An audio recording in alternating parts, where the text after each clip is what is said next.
आपके द्वारा ये 200 रुपया बहुत बहुत धन्यवाद।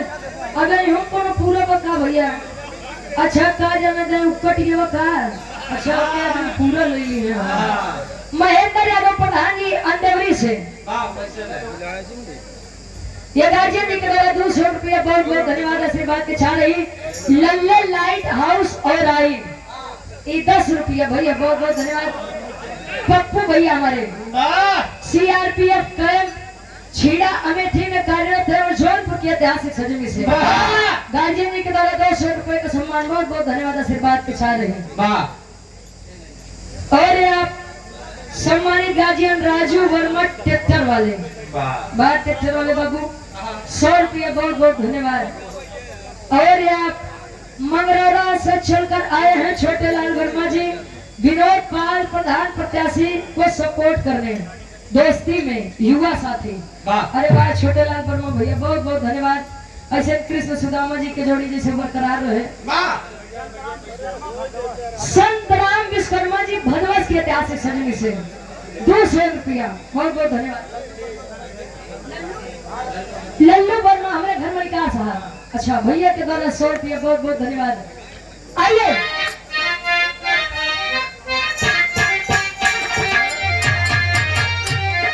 धर्मेंद्र सर साजा ने गए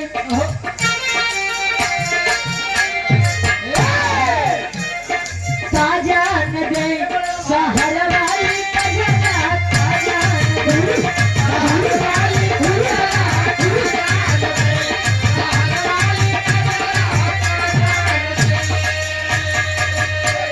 साजा ने गए शहर वाली कजरा पहले के मेहरू दिवाली जब याद आओ तो कच्चा कोसा में काजल पारत रही। अरे हमारे प्रताप बड़े सब समझ नहीं है काजल जब पारे की आँखी में लगाना उसी से तो कुछ राबे नहीं करे कहाँ बेटा लगा लगाई अगले जन्म में छछूनर बन जाता को गुरु जी। अच्छा पहले के मेरा लोग कम पढ़ी लिखी रहा लेकिन संस्कार के स्तर उनके अंदर ज्यादा रहे। पहले के नहीं लंबा घूंघट करे काहे बोले जाना था उनका दांत बड़े बड़े हाथ में तोपे रहा देखा जाता रहा। पहले के दुल्ही मान भर के सेनूर लगावे ऐसे कि हमरा दुल्हा के आयु लंबी होकर अरे आज के दुल्ही तनी सा ठीक नहीं है काहे बोले जाना था ये गलती मारे दूसरे के आई तार वाली कितना लगावा था यूट्यूबर उमा चौरसिया 927 उमा चौक रामपुर से 51 रुपया बहुत बहुत धन्यवाद। आज के मेहरारू का कही था गुरु जी कि पतोहिया तनी सब पर्दा कइले तहार पर कहू है के है पर कहू बड़े कि अब बड़काऊ छोटकाऊ का निहारत है के मुड़े चढ़ के जा कुल तो यस वाह भैया कौन कुल तो पहले देख लिया के टोपी वाह का गुरु जी तो पहले खोल के दिखवा ले रहे और 51 रुपया मोतीलाल पाल भैया हमारे 51 रुपया बहुत बहुत धन्यवाद आशीर्वाद के साथ रहे। गाँव किसे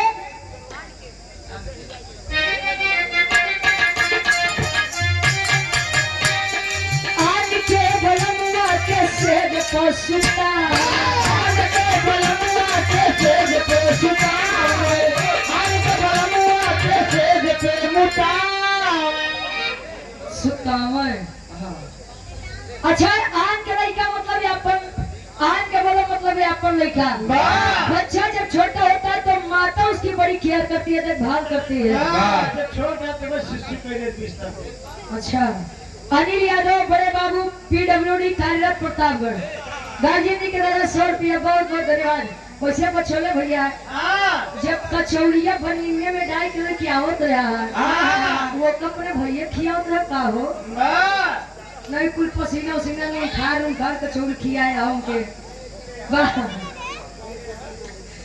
और यहाँ सम्मानित गार्जियन जी अंकित चौरसिया एडवोकेट साहब हाई कोर्ट रामपुर बेला की ऐतिहासिक सरजमी से 200 रुपया बहुत बहुत धन्यवाद। आज के बलमुआ के सहज को सुतावे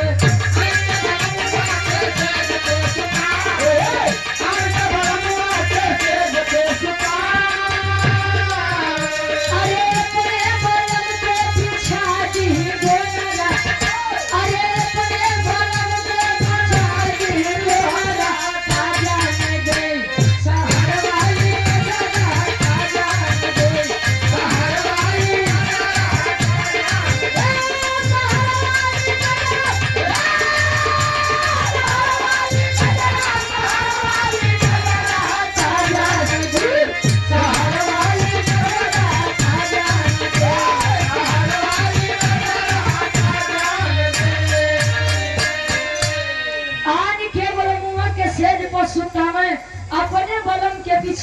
गोनरा वाह काज में दे शहर वाली कल्याण गोनरा धर्मेंद्र सर हाँ या फिर क्या देश रहा है हाँ अरे एक मिनट दूर से यार और सम्मानित गार्जियन ने हमारे धर्मेंद्र सर आपके द्वारा 100 रुपया। अरे आजकल का लड़का बड़ा उत्पाती हम गुरुजी। हाँ सब लॉकडाउन वाले अच्छा तू लोग कैसे जाना था तू लॉकडाउन के है? हाँ यूनिस लॉकडाउन के पापा घरे आएंगे हाँ आज के बलमुआ से हंसी हंसी बोले आज के बलमुआ से फंसी फंसी बोला आज के बलमुआ से फंसी फंसी बोला और आप शेर बहादुर सरोज मछली के थोक विक्रेता। अच्छा 51 रुपया बहुत बहुत धन्यवाद।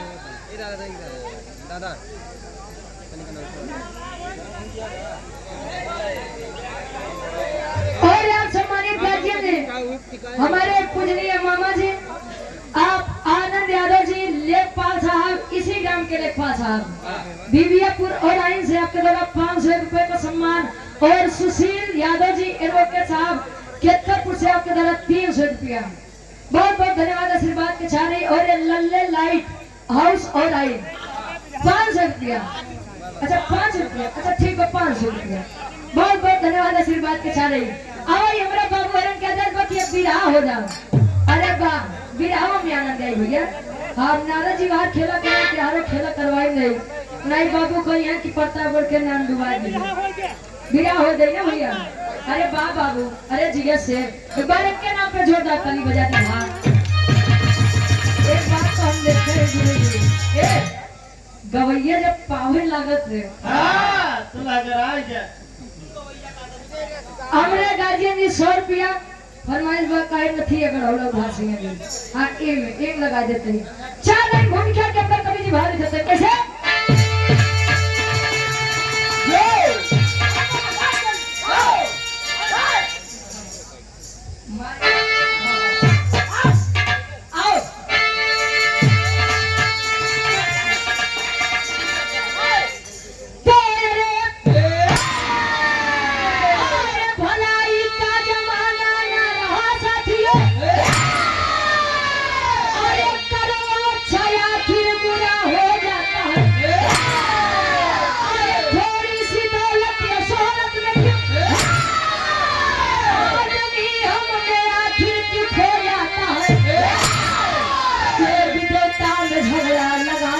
अरे सभी कहते हैं नारद चुगल खोर है काम बिगड़ा बनाए बिगाड़े लोग कहते हैं नारद चुगल खोर है।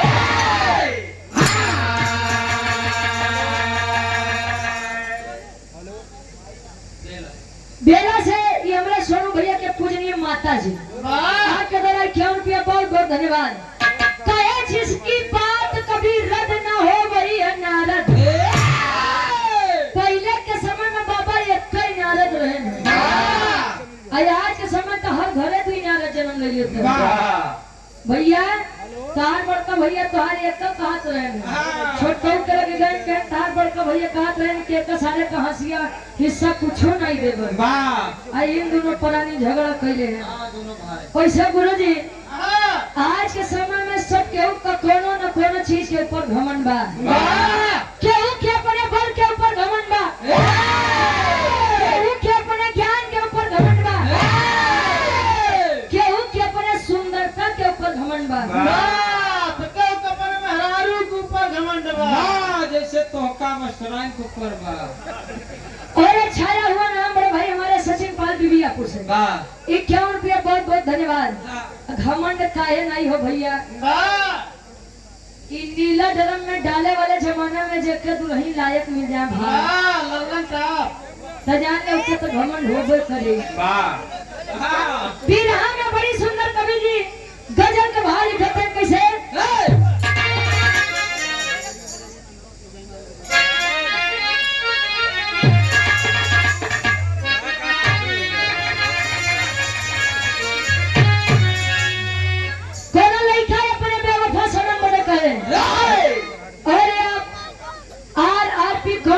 स्कूल बेला की तरफ से 100 रुपए का पुरस्कार और जिन सज्जन को एडमिशन करवाना हो वो वहाँ पर बहुत अच्छी पढ़ाई होती है। धन्यवाद।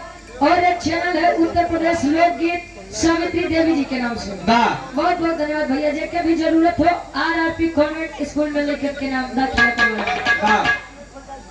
जेके भैया बाबू के शरबत पिए के होखा वहां चली जा, शरबत पी के फिर लौटी आया। दोनों लड़का रहे कहे कैसे बिरहा में कवि जी गजल के भाव लिखते।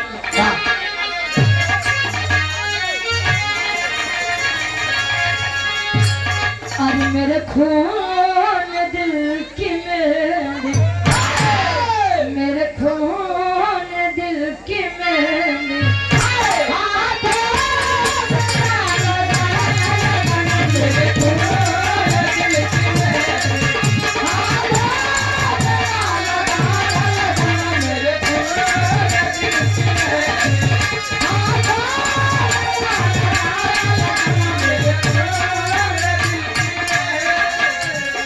अरे मेरे खून दिल की मेहंदी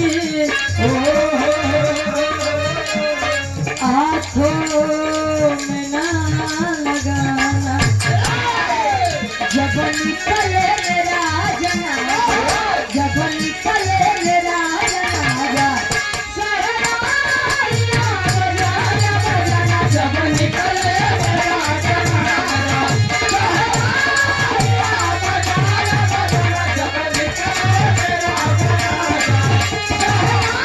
सहनाइयाँ बजाना बजाना, जब निकले मेरा जनाजा।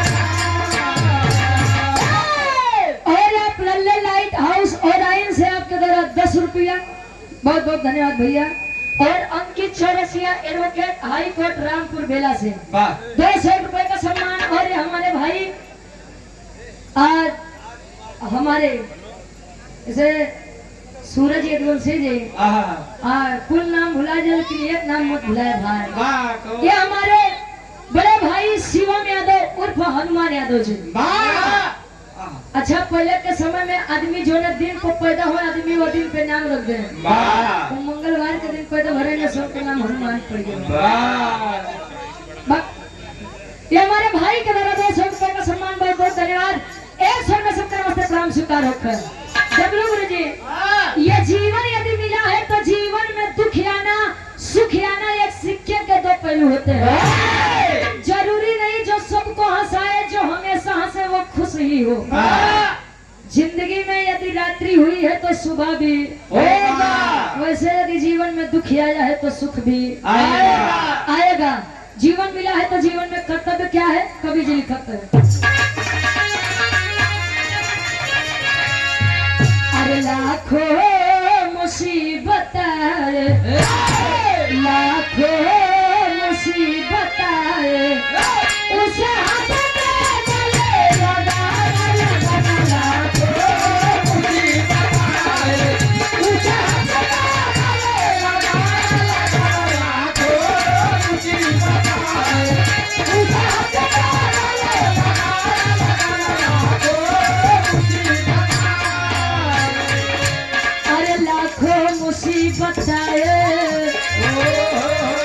उसे हंस के गले लगाना, कदमों से हो न बिछली, कदमों से हो न बिछली, तुम्हारे बड़ा फर्ज निभाना निभाना, कदमों से हो न बिछली, तुम्हारे बड़ा फर्ज निभाना निभाना, कदमों से हो न बिछली, तुम्हारे बड़ा फर्ज निभाना निभाना,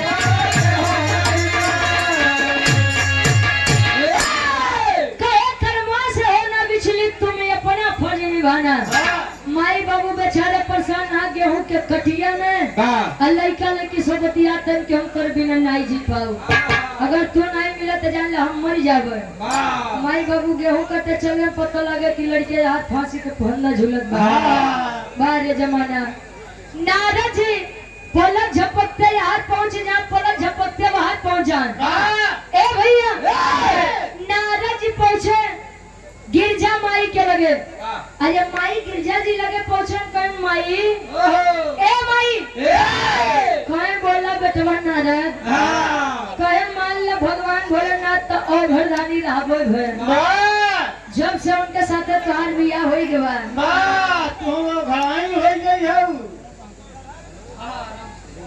अच्छा वो घड़ाइन के तो काफी लो अच्छा ये हमारे बड़े भाई कृष्णा यादव जी केतकरपुर से आपका दादा 51 रुपया बहुत बहुत धन्यवाद। अनीता वर्मा, राजकुमार वर्मा, आप सरसों तेल के थोक विक्रेता हैं। अरे वाह कड़ुआ तेल 21 रुपया बहुत बहुत धन्यवाद। नारद जी का माई गिरजा जब से भगवान भोलेनाथ के साथे विवाह भवा ई बतावा कोनो भंडारा कोनो निमंत्रण करवाऊ। अच्छा याजक के जमाना में भाई अब कलयुग के यह जमाना बा कि जहाँ आए के ब्राह्मण भोजन नहीं करत जान लो भोजन भंडारे नहीं पूरा होता कहे तब नारद जी कहे माई हमार बात माना भंडारे का आयोजन करवावा। वैसे वहार मोरन के लड़का मोरन भ जन्म लिए हमार कहानी त्रेता से उठी और द्वापर में आई के खत्म हुई कार्य हमारे कवि जी सतयुग से उठी आई के द्वापर युग में खत्म हुई प्रमाणिक चीज बा। नारद जी हर माई गीता जी से कहा कैसे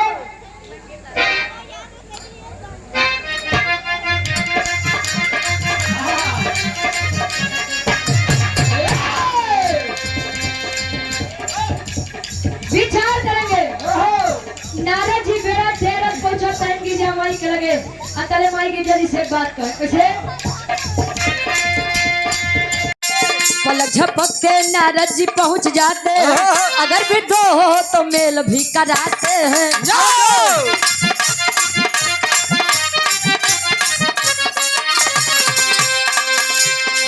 जहाँ पर मेल हो झगड़ा भी कराते हैं जहाँ पर मेल हो झगड़ा भी कराते हैं उनकी बातों में लोग जाने कैसे आते हैं।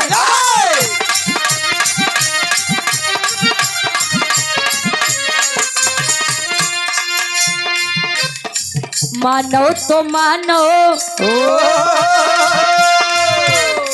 मानो तो मानो इसकी बात नहीं जाने देवी दे तभी नारद से हार माने हैं।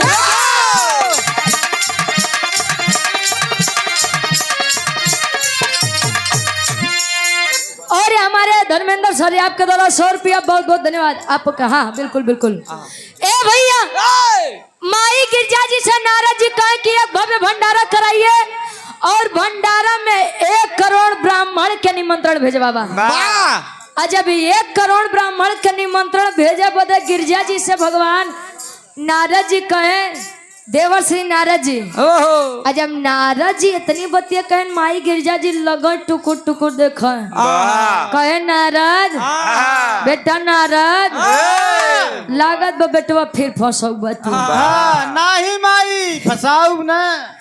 अच्छा उस समय उछड़ भगवान शंकर जी विष्णु जी के पास गए हुए थे। यहाँ नारद जी अपन खेला रचते हैं कहें कि ए माई भंडारा करवावा 1 करोड़ ब्राह्मण के निमंत्रण भेजवावा यानी कि कैलाश पर्वत के उद्घाटन करवावा।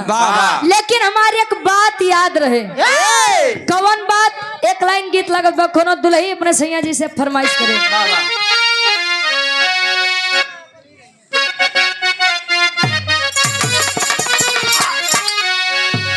सबीर साउंड वाले जिनका साउंड चल रहा है साउंड सर्विस वाले भैया ये 100 रुपए का सम्मान बहुत बहुत धन्यवाद आशीर्वाद के चाह रही शिवेंद्र पटेल आयकर विभाग अपर विभाग लिखे कि अपर भैया आयकर विभाग बिबियापुर और आइन से 100 रुपया बहुत बहुत धन्यवाद। दुल्ही कहे कैसे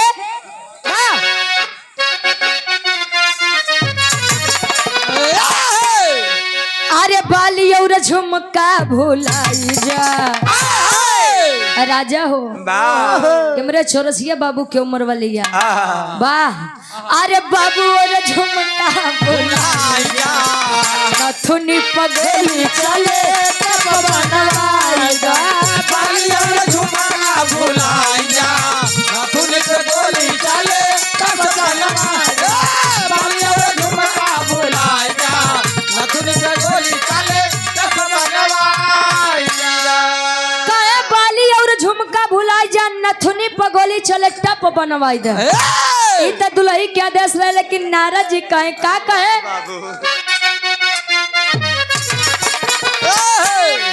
अरे नारद बाबा सोचे मनवा, अरे नारद बाबा सोचे अपने मनवा, बोले जाके तब के समाना, बात बोले जाके तब के समाना, बात बोले लल्ले लाइट हाउस और आइन से 10 रुपया भैया, हमारे बहुत बहुत धन्यवाद। और अंकित चौरसिया एडवोकेट साहब, हाई कोर्ट रामपुर बेला से, बीड़ा कर तार लेके पहुंचे कैलाश हो, बीड़ा कर तार लेके पहुंचे कैलाश हो, झगड़ा लड़ाए नारद पहले सत्यानाश हो, बीड़ा कर तार लेके पहुंचे कैलाश हो, झगड़ा लड़ाए नारद पहले सत्यानाश, बीड़ा कर तार लेके पहुंचे कैलाश हो, झगड़ा लड़ाए नारद पहले सत्यानाश हो, भोला से कहूँ जिन बयाना, भोला से कहूँ जिन बयाना, बात बोल गिरजा के समाना, भोला से कहूँ जिन बयाना, कहे बीड़ा करतार लेके पहुंचे कैलाश हो, आ झगड़ा लगाए नारद कैले सत्यानाश हो। इतना तक तो ठीक रहे कि भंडारा करवावा, ब्राह्मण के न्योता दिया, खेलत नारद जी यार कह दें जब कहन की गिरजा, ए माई गिरजा, निमंत्रण तो करत यार, लेकिन ई कुल के बारे में देखो भगवान भोलेनाथ के मत बताओ। कहे कि नारद बउराई गया का, वो हमार दुल्हा है, हमार राजा है, बताओ नहीं के दिन बक हम कैलाश पर्वत पे ही, आ कैलाश पर्वत पे निमंत्रण कराइए, भगवान भोलेनाथ के नहीं पता हो, ई नहीं हो सकत। कहन माई जितने कही उतने करा, नहीं तो अगर भगवान भोलेनाथ जनिए तो नेकी काम, ए भैया आराम से, ए बड़कऊ, ए भैया आराम से आराम से आराम से। और राजकुमार वर्मा भावी प्रधान और आइन से 20 रुपया, बहुत बहुत धन्यवाद भैया। अच्छा यार माई गिरजा नारद जी के बात में आई के भंडारा का आयोजन फना दें, और जिम्मेदारी दे दें कि जा नारद जी निमंत्रण बांटा। अच्छा यार भोजन बनाई के तैयार करते हैं शिखर पे, यानी कैलाश पर्वत पे,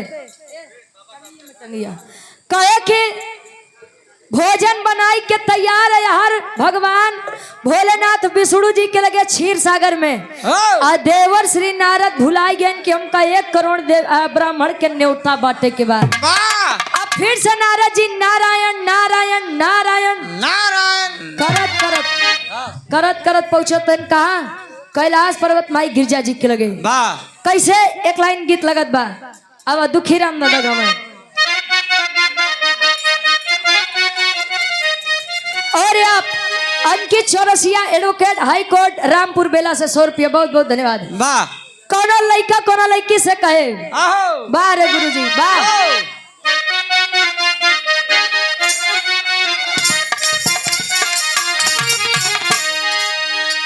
अरे पनिया में अगिया, पनिया में अगिया लगावला सहो, गोरी तोहारी जवानिया, पनिया में अगिया लगावला सहो, गोरी तोहारी जवानिया, पनिया में अगिया लगावला सहो, कहे पनिया में अगिया लगावला सहो, गोरी तोहारी जवानिया। लेकिन ननद भौजाई के बात रहे, स्वर्गीय दादा दुखी नहीं बेझियते है, ये हमारे दादा दुखी राम दादा गाँव कैसे, अरे टंगिए में टंगिया, बाबू टंगिए में टंगिया, फसावली न हो ना नदी बहु, टंगिया में टंगिया, फसावली न हो ना नदी बहु, टंगिया में टंगिया, फसावली न हो ना नदी बहु। और आप सम्मानित गार्जियन जी हमारे धर्मेंद्र सर, हो जाएगा सर, आपके फरमाइश बात तो हो जाए, लेकिन बिरहा के बाद कहाँ के बिरहा बड़े देखबे भैया जौन हल्ला भाई। हाँ हाँ बिल्कुल बिल्कुल। अरे टंगिया में टंगिया फसवली नहीं हो ना नदी बहु गैया।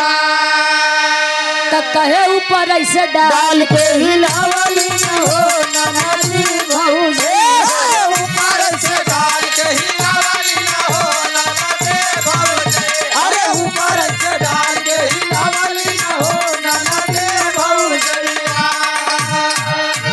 कहे ऊपर ऐसे डाल के हिलावली नी रे ननदी भौजिया तो कहे माल सफेद गिरावली हो ननदी भौजी माल सफेद गिरावली न हो ननदी पहले के काकी दादी जब भोरहरिया 4 बजे उठ के गेहूं लेके जाता पे बैठे गुरुजी गेहूं धरे बदे पीसे बदे जब गेहूं डाल के मुट्ठा पकड़ के घुमावे तब उज्जर उज्जर गिराव तब सफेद सफेद आटा गिरे। और पहले के समय में जकर गेहूं के रोटी बनी जाओ जना मैहर से दर्शन करके लौटा है कहा भैया आज हमारे गेहूं के रोटी बनी बा वाह वाह ये तो दुखी राम दादा गाँव लेकिन यार माई गिरजा जी भंडारा का आयोजन कर दिया अच्छा भोजन बनत बा आ इंतजार में है कि कल ने उतारू वही है यार नारा जी फिर से बेड़ा टेरत अकेले पहुंचा है माई गिरजा जी के सामने कैसे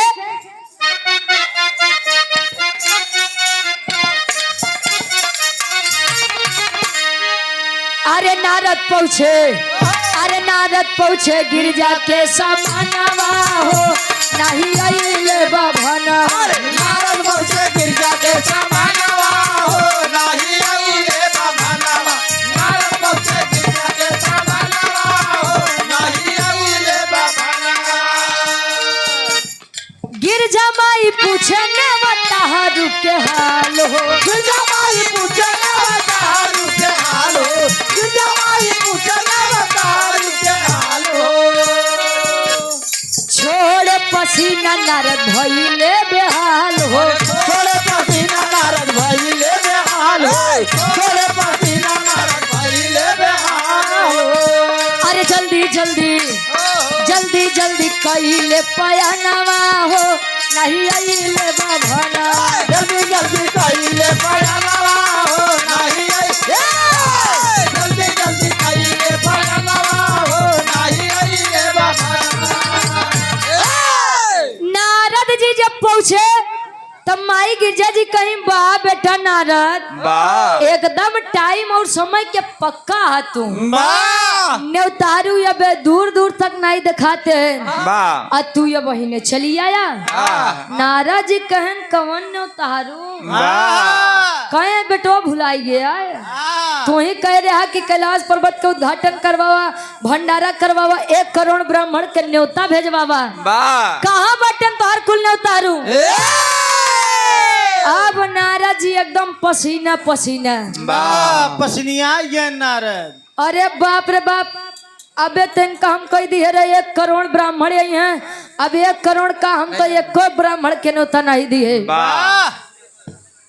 अच्छा यार इतनी बतिया सुन के नारद जी कहे कि माई जल्दी तू अपन काम देखा हम कुल ने उतारू लेके आवत है। नारद जी एकदम परेशान के रे मोरे माई कहाँ जाई अरे मोरे राम कहाँ जाई आगे कुआं पीछे खाई अच्छा यार नारद जी यार वहां जाते हैं थले जंगल में पहुंचते हैं तो एक पातर के छोट के ज्ञानी ऋषि जी बैठा है समुद्र के किनारे। अच्छा हमारे मंजित भैया किनाई ऋषि जी बैठा है समुद्र के किनारे और नारद जी के निगैया वो नहीं ऋषि मुनि जी के ऊपर पड़त बा तेरी के भाव लगत बा कैसे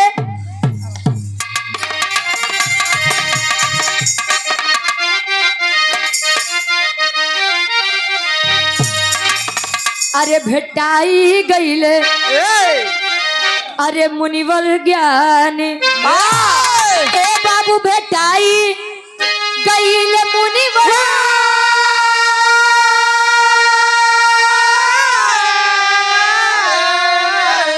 अरे भेटाई गईले मुनिवर ज्ञानी के सांस में पियले पूरा समुंदर पानी रहो पानी रहो पानी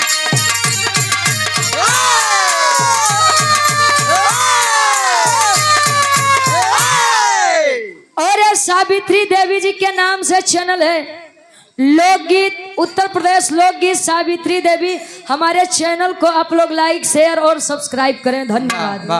ना लाइक करें, ना लाइक करें। सावित्री देवी चैनल बहुत बहुत धन्यवाद। आप लोग यूट्यूब पर सर्च करिएगा। कहे भेटाई गईले मुनिवर ज्ञानी के सांस में पियले पूरा समुंदर पानी। भेटाई गईले मुनिवर ज्ञानी। वो मुनिवर ज्ञानी बैठा है और नारद जी देखते है ना, देखते देखते मुनिवर ज्ञानी एक सांस में कुल समुद्र के पानी पी गए। जब नारद जी देखे कहन रे बाप रे बाप, अब 1 करोड़ ब्राह्मण का छोड़ा ए नहीं एक जने के लिए आई के चला ए नहीं के देन से भंडारो सफल हो जाए, ए नहीं के देन से भंडारा भी सफल हो जाए और हमार कामों बची जाए। बड़का बाबू अच्छा जब बिहार गए तो ऋषि मुनि के नाम कुंभज ऋषि रहे। पहुँचे कहें कि ये बाबा, कहें कि बोल बच्चा, कहें कि बड़ दिन के पियासा आदमी लागत है, कहें कि पूछ मत यो पानी अबे कम पड़ गए बा और होत चलत वाह कहे भाई हो पानी कमे पड़ गए बा। कहे कि बाबा एक बात कही कहे हाँ बोला। कहे कि माई गिरजा जी यानी भगवान भोलेनाथ के मेहरारू उनका दुल्हन। हाँ उनकर दुल्हन भैया। कहे कि वो घरे भंडारा फाने ही और हम ब्राह्मण के न्योता दे के हमका काम मिला बा। आयार से बरियार ब्राह्मण हमके नहीं मिली। आवा चलता नहीं तनी भोजन कर लेता। कुंभज ऋषि कहन की भोजन कराई ली हैं, हमार भूख शांत कैली हैं। नारद जी कहन महाराज गिरजा माई के हल्के में ले थे का, गिरजा माई के हल्के में ले थे का। कहन नहीं बेटा हम कहाँ हल्के में लेते हैं। और जय राम यादव पूर्व प्रधान जी आपके द्वारा 100 रुपया बहुत बहुत धन्यवाद। और अपना म्यूजिक प्रयागराज के डायरेक्टर साहब हमरे महेंद्र यादव दादा 200 रुपए का सम्मान बहुत बहुत धन्यवाद। ए भैया गिरजा माई यार कहीं कि भोजन कराई ली है कुंभज ऋषि। अब कुंभज ऋषि के लइके नारद जी चले वाला है तले कुंभज ऋषि कहें कि बेटा रुक जा, जवन पानी पिए बाटी बेके निकाले दे नहीं तो कुल पेटे में पानी भरा रहे तो भोजन का करबे। जितना पानी कुंभज ऋषि पिए रहे सुसु कह उतने पानी निकाल दिए।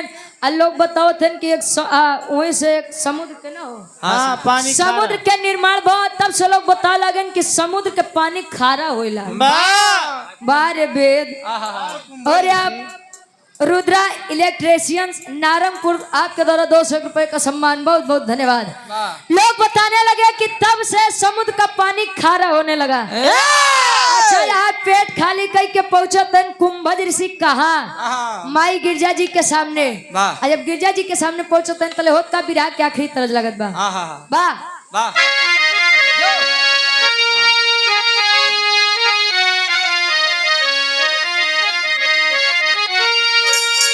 अरे धान रोप धनिया, धान रोप धनिया कि आवा चल धान रोपे धनिया, आवा चली धान रोपे धनिया। तारी माझी भरत ना पनिया, आवा चल धान रोपे धनिया भरत ना पनिया, आवा चल धान रोपे धनिया। भरत ना पनिया, आवा चल धान रोपे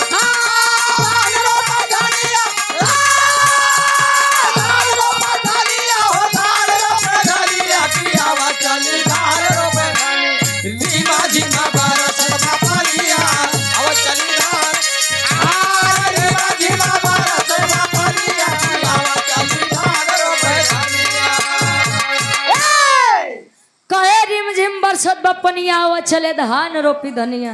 अच्छा यार जब यार नारद जी के साथ कुंभज ऋषि पहुंचते हैं कैलाश पर्वत पे तले माई गिरजा जी कहाँ है कहाँ अब अरे बोले नारद मुनि से बजनवा, अरे बोले नारद मुनि से बजनवा ता गिरजा घरे करबे हम भोजनवा। बोले नारद मुनि से अरे गिरजा घर करऊ भोजनवा बोले नारद मुनि के भजनवा गिरजा घर करऊ हम भोजनवा बोले नारद मुनि से भजनवा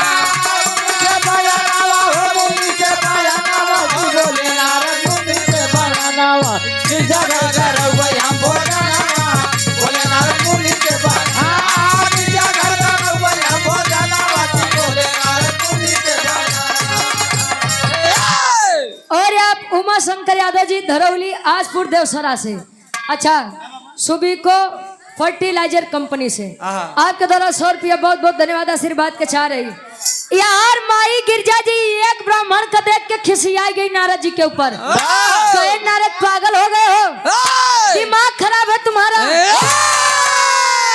1 करोड़ ब्राह्मण के निमंत्रण देवाई के भोजन बनवाई के आये कि सूखा मनई लेके चली आया। कितना पूरी खाई? ज्यादा से ज्यादा 2 ठी 4 ठी 5 ठी 10 ठी, ऐसी ज्यादा थोड़ी खाई। अब यार कुंभज ऋषि कहन कि नारद तो नारद जितना जल्दी हो सके बेटा पत्तल लगवाओ, जला भूख बर्दाश्त नहीं बा। अच्छा यार गिरजा माई कहीं एक पत्तल लाई के आगे रखते हैं। कुंभज ऋषि कहन कि मेरा अपमान कर रही हैं आप। ए नारद बताओ इस दरवाजे पर बुलाई के हमारी अपमान करवावत है। एक ही पतरी देवा यहाँ आए राजू अम्मा कितना आई? 10 ठी आई 20 ठी आई। नारद जी इतनी बतिया सुनन माई गिरजा जी से कहन कि माई एक पतरी वाले नहीं है। 2-4-10 पतरी यहाँ रखा, 2-4-10 पतरी वहाँ रखा, तब तो उनका भोजन होई।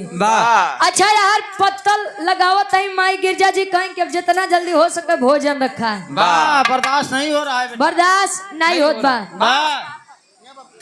कहते हैं कैसे पापट के भाव लगत बा।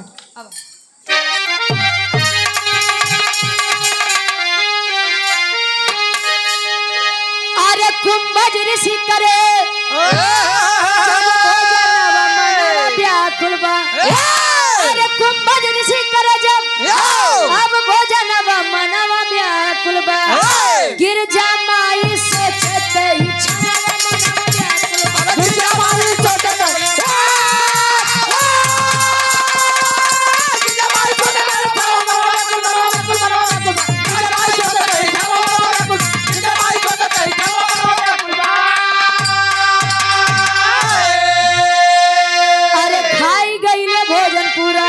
कहे औरी लावा हो खत्म होइगा व्यंजन तो जल्दी से बनावा हो।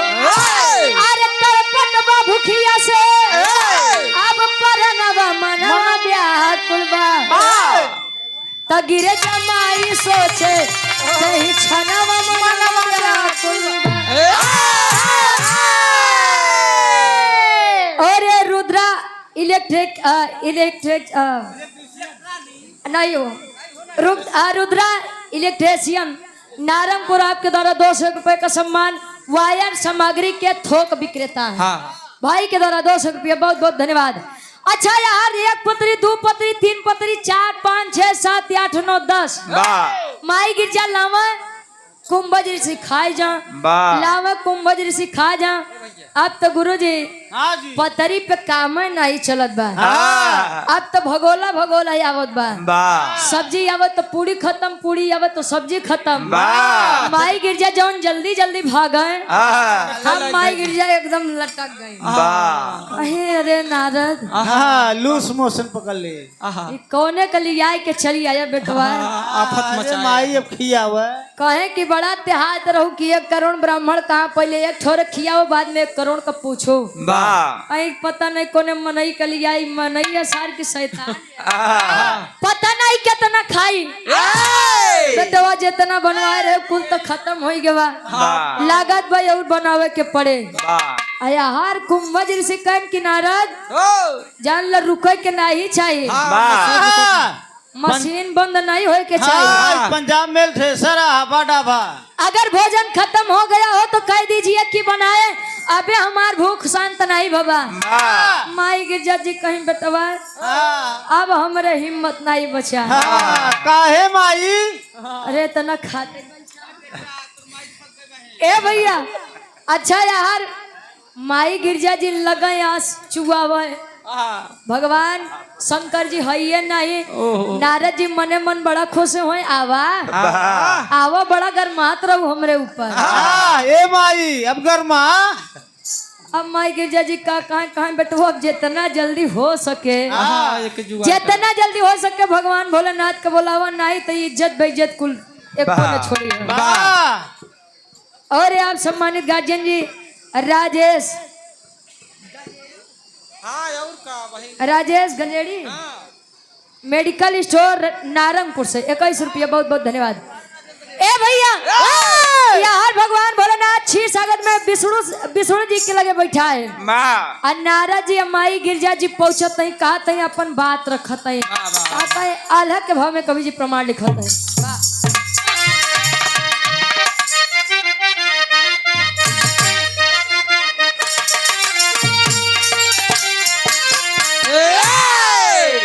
अरे होई अपमान सोचे अपने मानवा में रानी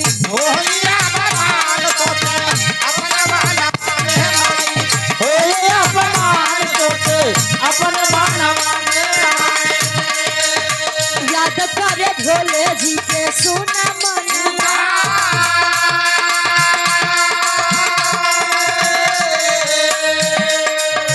तब बोले प्रभु विष्णु जोगी रूपवा में अइले जोगी रूपवा में अइले अब प्रभु जी को जोगी रूपवा में अइले बैठे कुंभजरी से बागली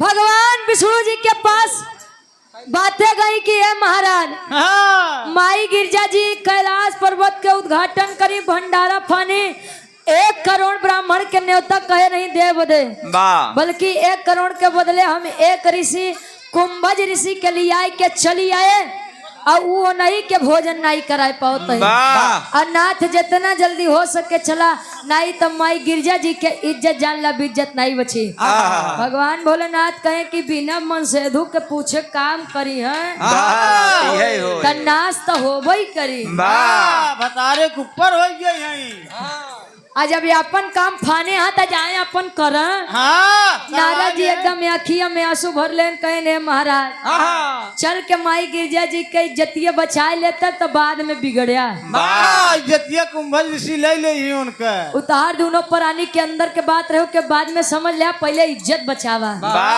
अच्छा जब जान गए भगवान भोलेनाथ की सही सही हमारे गौरव के इज्जत नाश होए विष्णु जी के आदेश देन विष्णु जी जोगी रूप बन के आए और कुंभज ऋषि के बगलिया बैठिए कुंभज ऋषि लगे हंस कहे कि गिरजा एक ज्ञानी पुरुष का तो खियाई नहीं पावत या दूसर के ब्राह्मण का खा खियो कहे कि बेटी गिरजा लगावा पतरी दोना माई गिरजा जी कहीं एक खियाई नहीं पाई दूसरा चली आए भाई का करवाए नरदा का फाने अच्छा जब यार विष्णु जी जोगी रूप लेके बैठे माई गिरजा जी के कहें कि केवल 2 कचौड़ी तनी के सब्जी लेके आवा लेके जब आए तो 2 कवर केवल विष्णु जी खाए पानी पिए और ढेकार मार दिए कहें बेटी गिरजा अब हमार हो गया बे नहीं के खियावा विष्णु जी खड़ा हो गए तब कुंभजोरी से सोचे लगे कि अरे यार कैसे ब्राह्मण बा हमारी अभी तक पेट नहीं भरा एक सारे के 2 कवर में भर गया भने के नाम पे कलंक बा ए भैया अच्छा जब इतनी बतिया विष्णु जी जोगी रूप में सुने कहे एकदम निर्लज यहाँ का महाराज आए तो हर पेट या कि मड़ा पेट न भरे तार मोहन पिरा कौन बाभन है तू आए जितना नहीं उतने डाले परे 1 करोड़ में नहीं कुछ होते महाराज उठबा चलो अब कुंभज ऋषि के शर्म लाग गए भाई जब यहाँ दूसर पड़ोसी खड़ा तो नहु खड़ा कहे कि महाराज खनवा तो खिया द पनिया के पियाए विष्णु जी अपने असली रूप में आए कहे कि बेटा कुंभज बेटा कुंभज खाना तो का हम सतयुग में खिया दे लेकिन पानी तो का अबे नहीं पियाऊ कब तो पानी पियाऊ विष्णु जी बताते हैं आखिरी भाव खड़ी के भाव लगत बा और आप उमा शंकर यादव हमारे गार्जियन जी धरौली आसपुर देवसरा से सुबिको फर्टिलाइजर कंपनी से आपके द्वारा 100 रुपया बहुत बहुत धन्यवाद। विष्णु जी कुंभजरी से कहे का कहे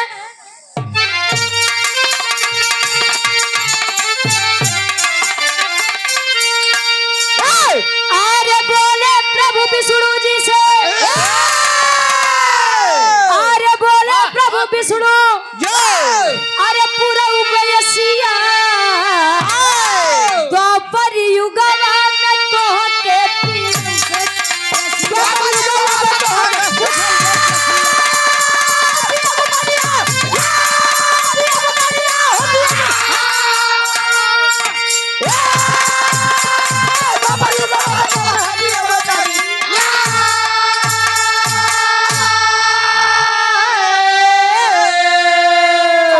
सतयुग त्रेता बीतल आइल द्वापर के समैया तो भगवान कन्हैया नख पे उठावा ले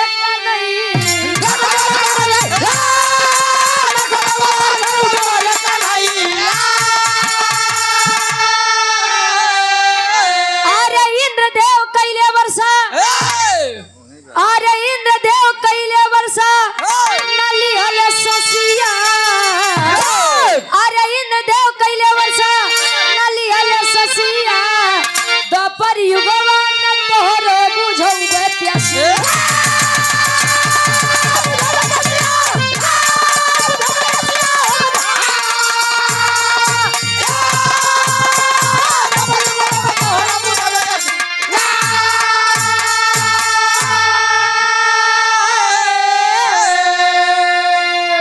भगवान विष्णु जी बोले कि कुंभज जी भोजन थे आपके हम सतयुग में करा दे लेकिन पियास तो हार द्वापर युग में बुझाऊ।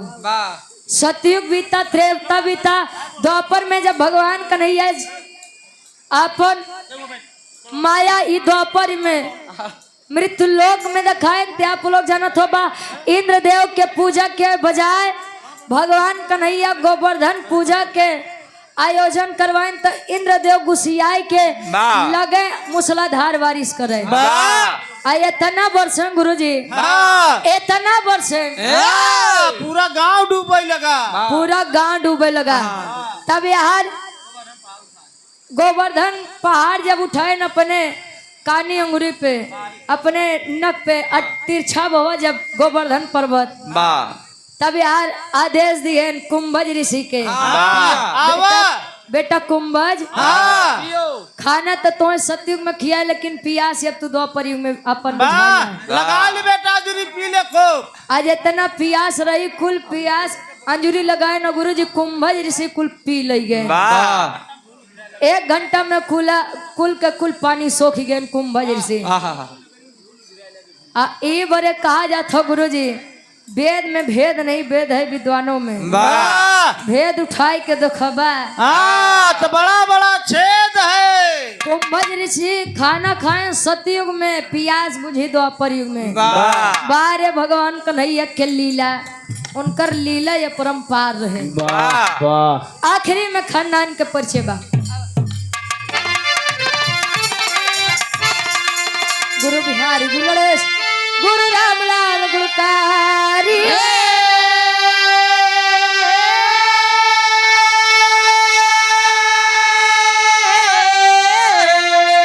अरे स्वर्ग से चंद्रिका कवि चंडी बने पुजारी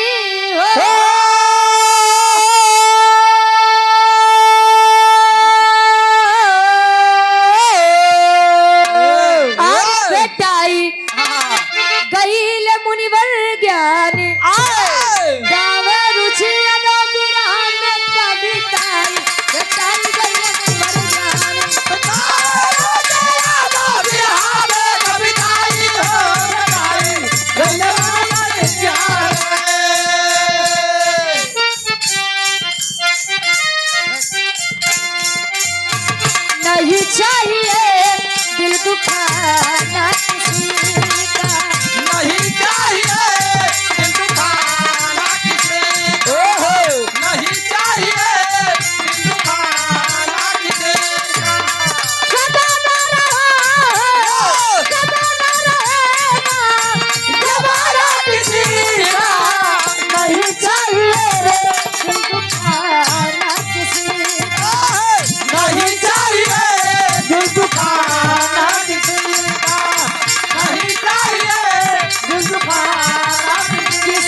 बहुत बहुत धन्यवाद।